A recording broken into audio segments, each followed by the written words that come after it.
I think I'm like millions upon millions of people that first discovered Sean Mooney as a result of watching WWF television as a kid and all that. And of course, your broadcasting career happened before that, and it's continued decades after that. So at the moment, you've kind of reinvented yourself as this podcaster beyond all the broadcasting stuff. I'm curious when you first learned about podcasts. Wow, that's quite a ways to start because it's been an incredible ride. I've done, the normal career path I did not come anywhere close to.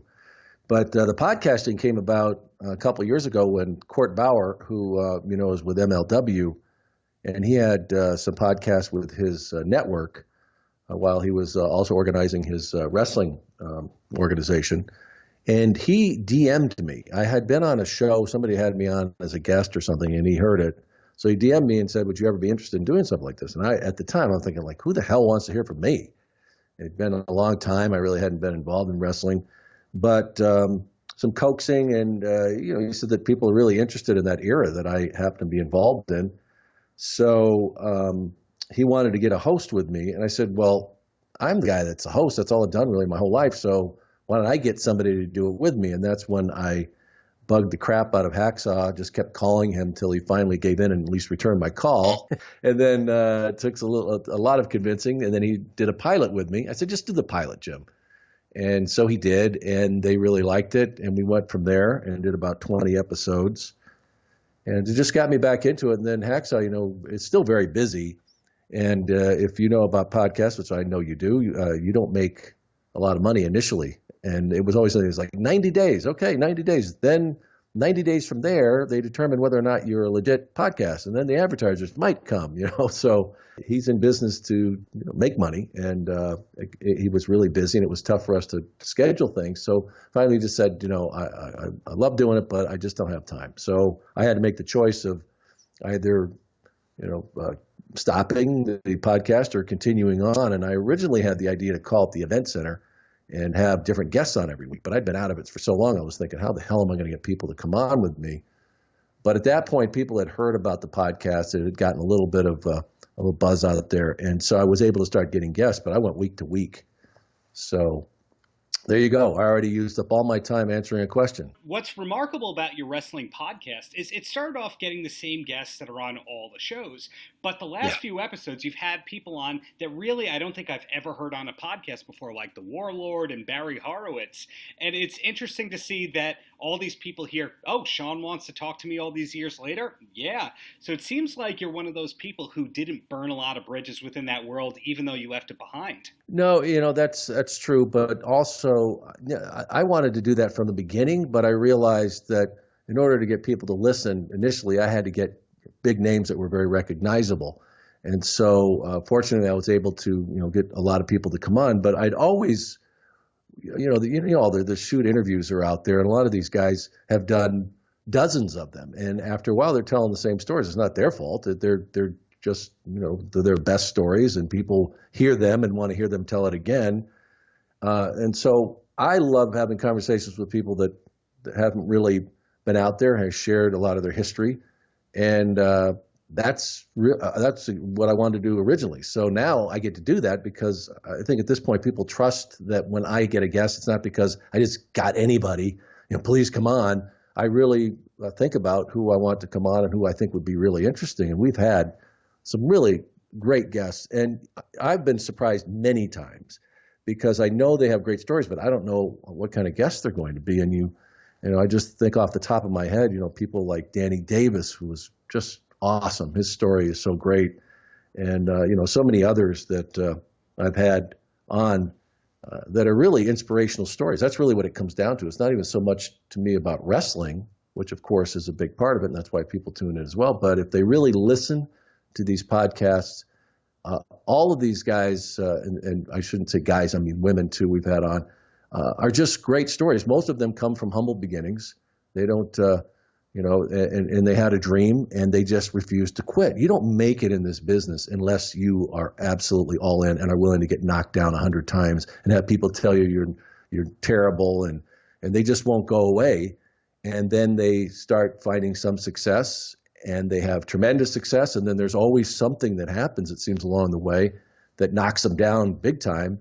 And they come back and they find a way to get through it and benefit by it. So that's what's really been wonderful for me doing the podcast. I just love the stories that we've been able to tell. And clearly you do like podcasting because you launched a second podcast, Upside of 40. And is it the same audience listening to both of them? Or do you find that some of the people listening to your new podcast don't even know about your past in wrestling? Well, that's absolutely it. And I was hoping for kind of a crossover because when I started with the podcast, I realized that a lot of the people that were listening to the podcast were, between 10 maybe and 16, 18 when they were watching the WWF and they watched me. And at this point, they're in their 40s. And I have always wanted to do a show like this, where I could help people over, 40 and beyond about all the stuff that we deal with. I mean, I'm 60 now, and I'm hoping that if I can save them a few steps along the way, because I was, an idiot and stumbled, that would be great. But and also to establish a library, so whenever there's a subject that they have going on in their life, for example, let's say they're getting to 50 and they got to have a colonoscopy. Well, go to that episode, and I've got a doctor on there that's going to tell you all about a colonoscopy. And we haven't released that episode yet, but it's coming. But there's all kinds of stuff like that up there, even how to grill a tremendous steak when you got friends coming over for a barbecue. So it's just this broad range of everything that affects our lives, men's lives, after 40 and beyond. But getting back to your original question there is that, I expected some crossover, and we have had some of it, but not anywhere what I expected. And we really have lifted this thing just from the ground up. And it's been a slow build, but every week we get more and more people coming on. And, it's a challenge, but I just love doing this one too, as crazy as that sounds, because, doing a podcast every week is tough. And also I have a full-time job. I host a morning show out where I live. So, but this is something that I really, dreamed of doing, and it's something that I think I could do for the next 20 years because lives keep changing, mind changes, people, and it's an endless number of topics. So I hope people will check it out Upside of 40 as well, besides Primetime. And in terms of Primetime, you're not the only person that MLW has kind of brought back to the spotlight. Eric Bischoff, we could argue, and of course Bruce Prichard and Tony Schiavone. And do you guys have this kind of, I don't want to call it a fraternity or a cult or a group, but the secret society of guys who, came and went and then came back to the wrestling world? Well, it's funny you mentioned that because, Conrad Thompson, who really got all this, really to taking it to the levels that it's at now, has just been incredible. And he deserves a lot of the credit. And him teaming up, originally he started with Ric Flair. It didn't take off like that because Rick wasn't, really into doing it at a full-time basis. And most of the stories were about him, which would naturally happen. And he had other things he wanted to do. So when he hooked up with Bruce, it took some convincing. And Bruce had really not been doing anything as far as he was doing some booking for some of these smaller organizations. And now he's a freaking superstar. It's just catapulted. And the same thing with Tony and Tony Schiavone. He got Tony to do a podcast, and Tony was doing college sports and a few other things, and and now he's totally back. I mean, he's got offers from different places to come and do play-by-play, and it's great to see. Now I've become very close to Conrad, and he's had me come to StarCast and. But I would say that the real tight fraternity, though, is that group that he does his podcast with Tony, Bruce, and Eric, and they're like the kings of the wrestling podcast world. And now him doing that one with JR, Grilling JR, it's also become incredibly popular. But they've helped my podcast just by doing mentions and stuff like that. So I may not be in that fraternity, but they let me come to some of the parties once in a while. I think that's the best way to put it. But going back to what I was saying, though, you seem to be one of the people that nobody has a problem with in the business. You know, you are occasionally popping up on WWE Network kind of stuff. You're cool in the MLW world. Is that a strategy, or is that just organically that everyone kind of likes Sean Mooney?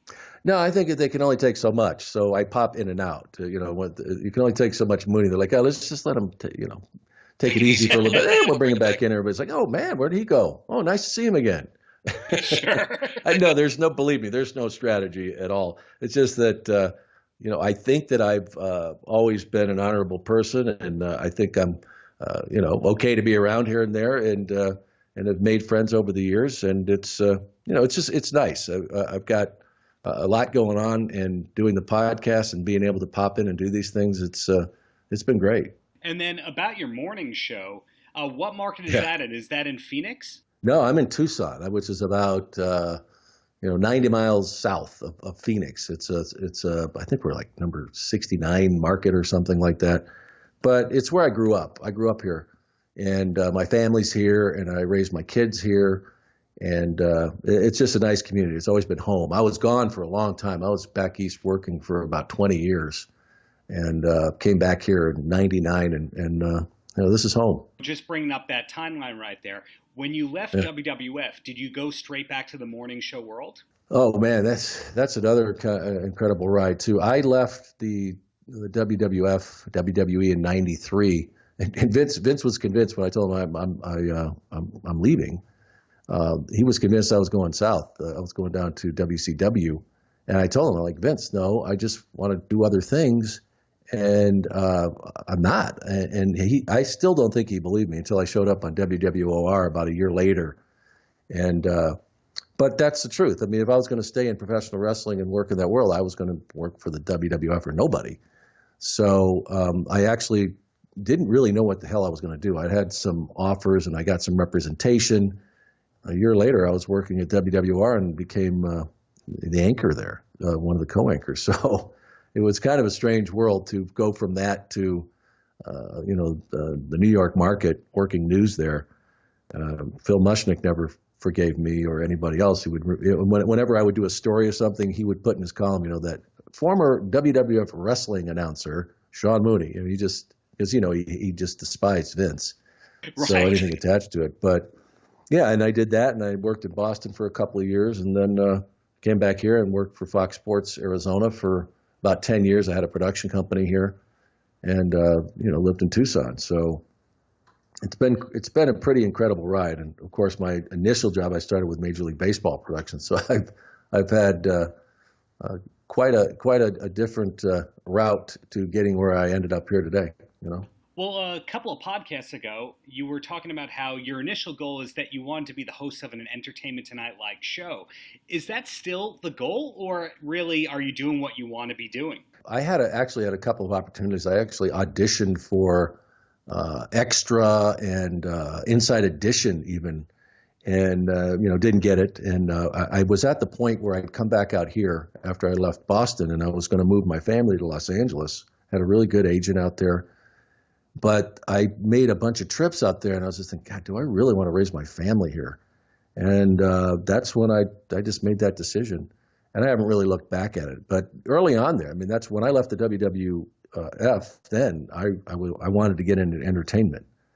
But I'm glad I made that decision, because it's been awesome having my kids grow up around their family. I didn't have that growing up here, so because all my family was back east, my parents' relatives. So it was good to be here. So ultimately, is there anything you haven't yet done in your career that you're still hoping to?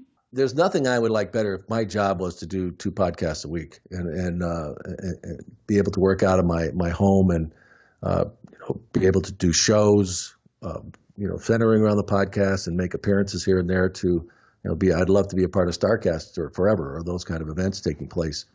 But I'm 60 now, man. I've traveled a tough road, so I would like at this point I wouldn't like to be doing that. I wouldn't want to travel every week again. I did that, and so yeah, I think that the perfect job for me is if I could do 2 podcasts that were wildly successful. I'd be a very happy man and be able to live here in Tucson. But bringing it back to StarCast in a way, it's funny how things came full circle for you, where the wrestling world is what kind of brought you into finding your love of podcasting. Oh, absolutely. I did some radio, when I was younger, and then also did a little bit when I first came back here, and I just loved it. It's just such a different format where you can actually have a conversation with somebody. In television, you've got 30 seconds for a VO, and you got to hit this and get that, and you got hard outs, and especially with the podcast, I love it because the conversations are as long as they are supposed to be.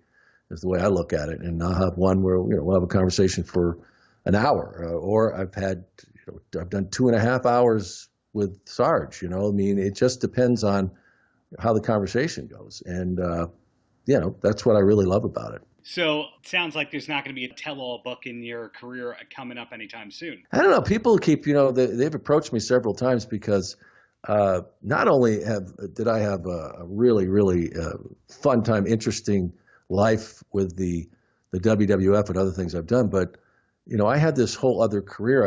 I kind of look at it as when I was with Major League Baseball Productions, and I did an interview a few weeks back, and the guy was asking me questions, and all of these memories of the stuff we got to do. And here I was, this 24-year-old kid. I was producing highlight films for the Dodgers, and traveling around. I did a show called Greats of the Game with Tim McCarver, and we went.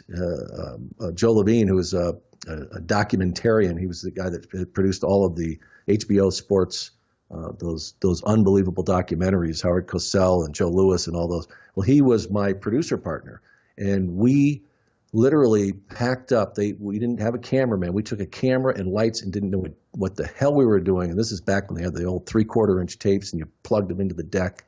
And we went around and interviewed all of these Hall of Famers all over the country. And it was just the stuff that happened when we were there. It just was phenomenal. And here we are in dugouts. And I said, I'd love to write a book. I would just call it Boys in the Dugout, because that's what we did. We got to go and travel to all of these different ballparks, and we were in the dugout with these guys and interviewing them and doing highlight films. And it was just a crazy, crazy time. And all those memories started coming back. I said, God, that's a book in itself. So I don't know, maybe one day I'd love to tell a lot of them. Stories with Ted Williams, and I spent a few days over in Dallas with Mickey Mantle and Tim, and it just crazy stories that happened. So maybe one day, maybe. And any idea who the next few guests on your Upside of 40 podcast are? Yeah, we've got, let's see, we've got a great one coming up. And this is another thing, Darren, that surprises me about this podcast. And is that I never know, especially with these people, how interesting they're going to be. Because some of them are hosts of podcasts, and so I can listen to their podcast and just, see what kind of a guest they'd be. But some of them, they don't. They're writers or something like that. And I never know. And I have been incredibly surprised about how good they've been. And so, for example, we've got an episode coming up called cord cutters. I don't know if you know the term, but it's basically cutting cable. And you think about, well, geez, how the hell could that be interesting? It's one of the best episodes because you start thinking about all the money that you waste. You think about your bills, you go, yeah, electricity, gas, insurance, cable, because it's such a big chunk. And there's like all these different alternatives of what things you can do to not pay that kind of money for your entertainment. And then also with phones and stuff like that. So that was just a great conversation. A lot of relationship stuff. We've got an episode coming up this week. The guy is a kung fu master. He's a 6th-degree black belt, right? And you think, what would this guy know about relationships? Well, a hell of a lot.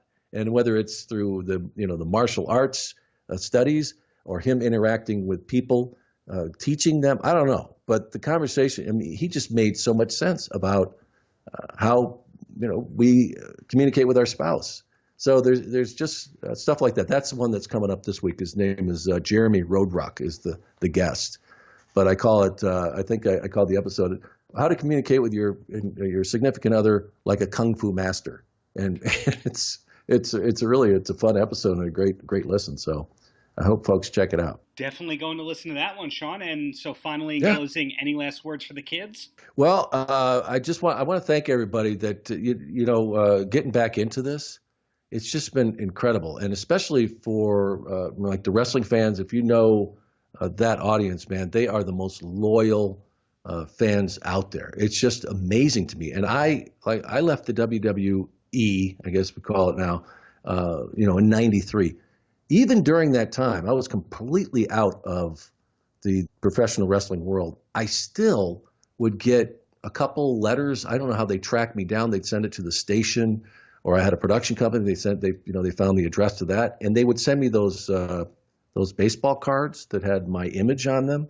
So and now it's just amazing, because now there's thousands of them that follow the podcast, and that has just really been awesome. We have a Patreon with it, so I actually get to interact with them. We have Q&As, and that really has been a wonderful experience. So I guess overall, just to say thanks to people for being so awesome to me over the years.